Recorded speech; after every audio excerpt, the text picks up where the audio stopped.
Singer Mangli ఈ మధ్య ఓ వివాదంలో ఇరుక్కున్నారు. అప్పటి నుంచి ఆమె ప్రెస్ మీట్లు పెట్టి నా తప్పేం లేదు, నేనేం చేయలేదు, ఇవన్నీ నాపై వస్తున్న ఆరోపణలు, నన్ను బ్యాట్ చేయాలని, సినిమా అవకాశాలు రాకుండా చేయాలని జరుగుతున్న కుట్ర అని ఆరోపిస్తున్నారు.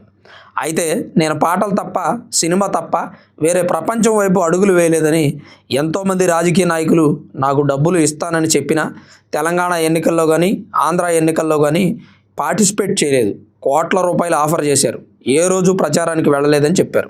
నాకు నిజంగా డబ్బు ఆశ ఉంటే లాస్ట్ ఇయర్ ఎన్నికలు 2023 ఇక్కడ 2024 అక్కడ జరిగింది.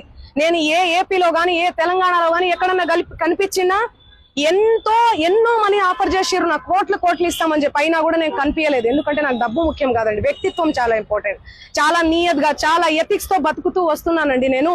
నాకేం అవసరం ఉంది చెప్పండి? అక్కడి వరకు బాగానే ఉంది. అయితే ఆంధ్రప్రదేశ్ ఎన్నికలు 2024లో జరిగాయి.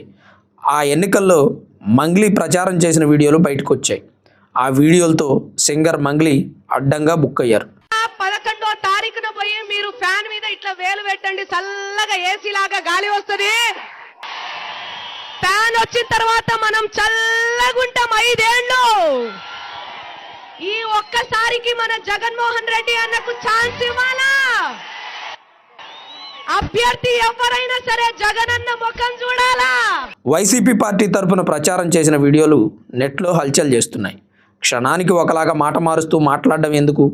రియల్ ఎస్టేట్ దందా చేసి 10 కోట్ల రూపాయలు సభ్యుల దగ్గర కట్టించుకొని డబ్బులు అడిగితే బూతులు తిట్టడం. మా బ్యాక్గ్రౌండ్ వేరు, రాజకీయ నాయకులు మాకు బాగా తెలుసు, మిమ్మల్ని ఏం చేస్తానో మీకే తెలియదంటూ అడ్వకేట్ సుబ్బారావుని బెదిరించారని సింగర్ మంగ్లీ, అతని తమ్ముడిపై కేసు నమోదైంది.